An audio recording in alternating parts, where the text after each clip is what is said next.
Good morning, YouTube. Welcome to another What I Eat in a Day. So, as you know, January is all about wellness and health. So I like to start off the day with some casual meditation on the floor. It just really starts my day off. Yeah, obviously I'm joking. I woke up, I was exhausted, I was grumpy because life. So I was making a cake. A friend at work wanted a cake for her mum's birthday, so that's what I did first thing on this morning.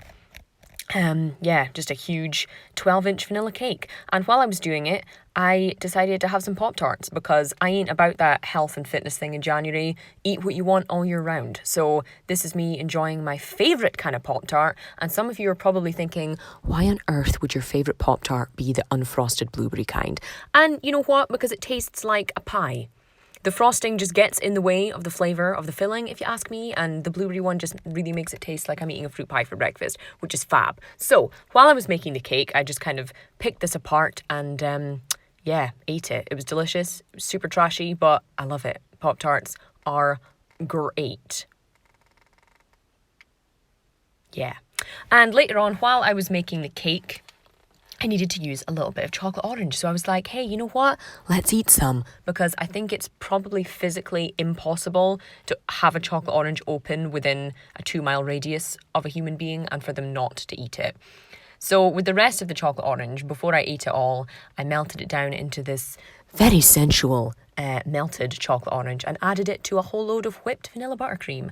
Now, I wasn't eating this, but I'm sad that I wasn't eating this. This was to be used in the cake I was making. I just thought I'd share this sensual shot with you. Speaking of sensual, here is me spreading said kind of marbled, chocolatey, orangey, vanilla-y buttercream onto this big-ass pizza-sized cake. It was very therapeutic. When it was all iced up, this is what it looked like. And that's what I spent my morning doing, making this big vanilla, orangey, Ferrero Rocher-y cake. Then it was time to get dressed. So I put some clothes on and cleaned myself. And here is some soup. This was just some leftover cream of tomato soup that I made the day before, keeping it real, microwaving it. Yeah, classy. And of course, being me, I managed to spill some. So I then had to wash and put this huge stain of hot water on my jumper and stuff. And here's some crumpets that I had with it, because crumpets are great, and especially with soup.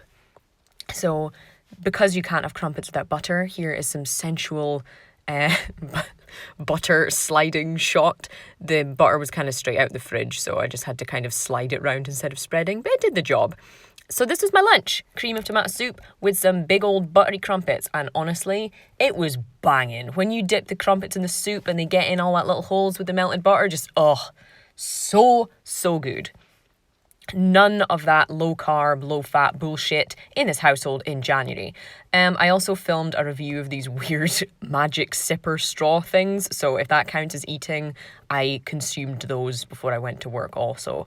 You may still see that video. Then it was time to go to work, and I was grumpy, and here I am in the car, and the cake was here. There's the cake. The cake's in the box, the cake box.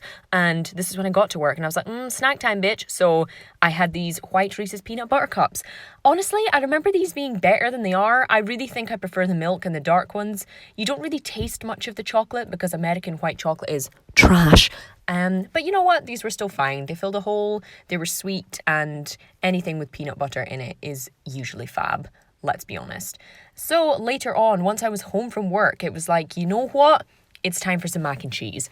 And because we had a load of leftover cheese from Christmas and the festive period in the fridge, I decided to just grate it all up into a big pile and make some full-on trashy chili heatwave Doritos mac and cheese. So this is me melting the cheese into the sauce, which also has some chili powder and smoked paprika in it. Then I threw a whole load of just Doritos on top once I stirred the pasta in.